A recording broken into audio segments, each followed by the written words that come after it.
A few weeks ago, Brisbane launched the very first services of its latest public transportation project, that being the somewhat controversially named Brisbane Metro. I'll dive a bit deeper into the drama surrounding that name later in the video, but for now, this new system is aiming to provide high-capacity turn-up-and-go services to get people quickly from Brisbane's suburbs to its inner city. And by doing so, the system will also be aiming to relieve pressure from Brisbane's increasingly busy bus network. So in this video, I'm going to be looking at how the Brisbane Metro came to be, how it could change public transport in Brisbane, and yes, if it really should be calling itself a metro. Hi all, as many of you know, I'm City Moose, and I mainly make videos about public transport infrastructure and urbanism, so if you don't want to miss the next one, consider subscribing. Also, if you want to support the channel, I'll put a link to my Ko-fi on screen, it is always appreciated. But why does Brisbane need a new metro system? Well, in recent years, the city's population has been growing fast, and its existing public transportation infrastructure has been feeling the strain. The city's train network is becoming overcrowded, and its busways congested. So, to help its transport infrastructure catch up to its growing population, Brisbane has embarked on a series of major transport projects. For trains, that's been Cross River Rail, which I have a separate video on if you're interested, and for buses, it's been the Brisbane Metro project. Despite its name, the Metro is effectively just a bus rapid transit system, which can be a very effective mode of transport, although most people wouldn't refer to it as a metro. The buses being used by the system, however, are a bit unique, and have clearly been styled to look more like trams rather than buses. Firstly, like most trams, they are electric, which should make for smoother and quieter rides compared to diesel buses. Secondly, their capacity is also a fair bit higher than your average bus, being able to carry between 150 and 180 passengers each. Now, as with most bus rapid transit systems, these buses will be running on their own dedicated rights of way, meaning they won't have to share road space with cars, although they will have to share them with other regular bus routes. But, in essence, these rights of way will mean the Metro won't be getting stuck in traffic, which should make it relatively fast and reliable. Now, building the Metro hasn't actually involved the construction of a lot of new infrastructure, and that's because a lot of these rights of way that I'm talking about already actually exist as part of Brisbane's busway network. This network is made up of 3 bus-only roads, or busways. The first and the longest is the South East Busway, which opened in the year 2000 and stretches just over 13 kilometers to connect the city's central business district, or CBD, with its southeastern suburbs, covering 13 stations. The next to open, in 2004, was the Northern Busway, which also has 13 stations and links the city's CBD with its northern suburbs.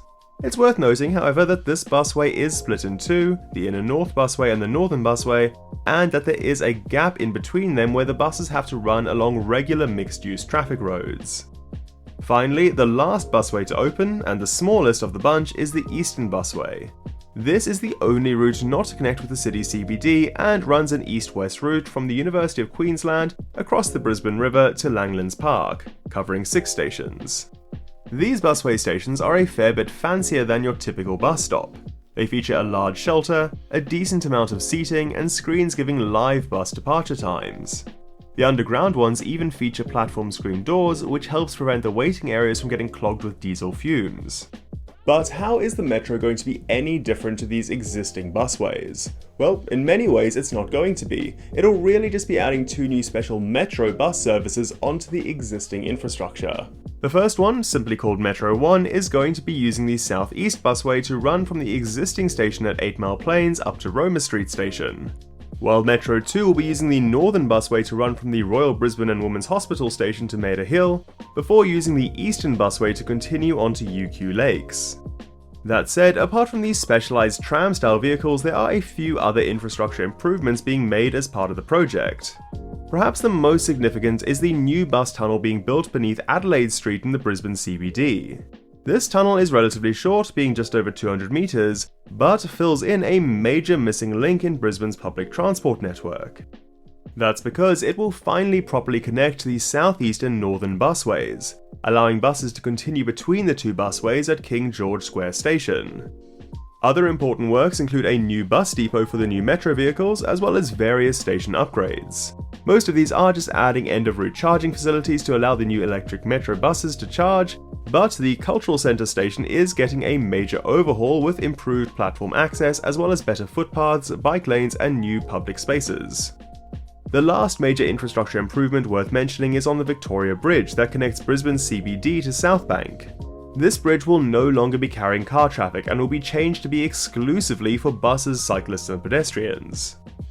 Now, while these infrastructure improvements are definitely valuable, they are coming at quite a high cost, with an expected total cost of the project being $1.4 billion, which does strike me as quite high given most of the project is just reusing existing infrastructure.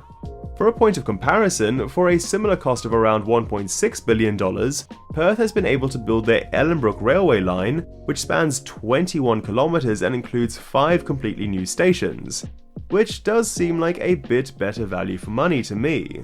But apart from these infrastructure improvements, one of the biggest changes being brought about by the Brisbane Metro will be in the form of the new metro routes. Currently, the busways are used by a large number of different bus services, many of which start out in the suburbs where they have to run through mixed street traffic before entering the busway. As more and more bus routes have been added, these busways have become increasingly complex to both operate and navigate, as well as becoming increasingly congested. And because many of the routes also run in mixed traffic when they get off the busway, they are still prone to getting delayed by that traffic. The Metro will consolidate various, often infrequent bus routes into a much simpler collection of just 2 high-frequency lines, where services will be running as often as every 3 minutes in each direction during peak hours.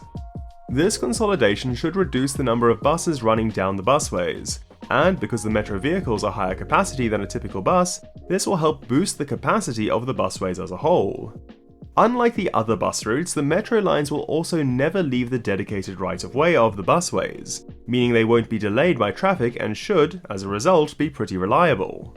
That said, the changes brought about by the Metro will now mean some commuters who had a direct bus into the city will now need to take a regular bus to a busway station before changing for the Metro. However, while this might be less convenient for some users, this kind of trunk and feeder style of public transport is quite common in larger cities where, like is becoming the case in Brisbane, it just becomes too impractical to run every suburban bus route all the way into the heart of the city. Additionally, not every non-metro bus route will be taken out of the busways, so many will still keep their direct city-bound buses.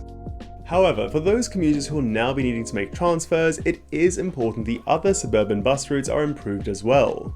It won't mean much for the Metro to have high frequencies and high reliability if the other suburban bus the commuter has to take to get to the Metro is infrequent and unreliable. And it does, thankfully, look like at least some efforts are being made to improve these suburban buses. There will be 5 new routes added, and Brisbane City Council has stated that there will be an additional 160,000 bus services run each year, which hopefully will lead to a significant improvement, because at the moment, buses have a somewhat poor reputation in Australia, which does bring me back to why the Brisbane Metro was named the way it was. While there is no strict definition of what a metro is, most people would expect it to be some sort of high-frequency urban rail service, like the London Underground or the Paris Metro. And while the Brisbane Metro might be high-frequency and urban, it's not a rail service and as a result probably shouldn't be called a metro. Now, I'm sure the good people behind the Brisbane Metro knew this, so why did they call it that anyway? Well, it all comes down to marketing. It's far less exciting to announce 2 new bus routes than a whole new metro system, and building that excitement is kinda important. To get the public interested in building new public transport, we are going to have to get them excited about it. On top of that, as I mentioned, buses have a pretty poor reputation in Australia, one that honestly they've earned.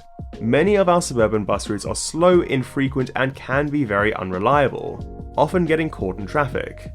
So by branding the new system as not a bus but rather a metro, it's avoiding those negative stereotypes and implying that, like actual metro systems, it will be fast, frequent, and not constrained by street traffic.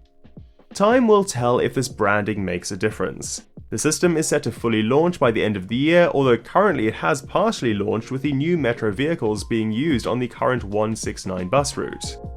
There are even already plans for future extensions of the system, with proposals to extend the line south to Springwood, north to Chermside and Brisbane Airport, as well as east to Carindale. Ultimately, I don't think this project is going to revolutionise transport in Brisbane, because basically any trip you'll be able to make with the Metro you can already make with the existing busway network. However, it should help simplify and future-proof it. If some of those proposed extensions become a reality, however, I could see the improvements being a lot more game-changing. Regardless, it's good to see an Australian city putting some significant investment into their bus network, even if they aren't calling it that. Australian buses are often neglected in favour of more exciting rail-based projects, but they can, and really should, be forming an integral part of our city's public transport networks. Well, as always, I hope you enjoyed the video. Please like and subscribe if you did, and if you really did, consider supporting me on Ko-fi. But as always, I'm Kyle, aka City Moose, and thanks for watching.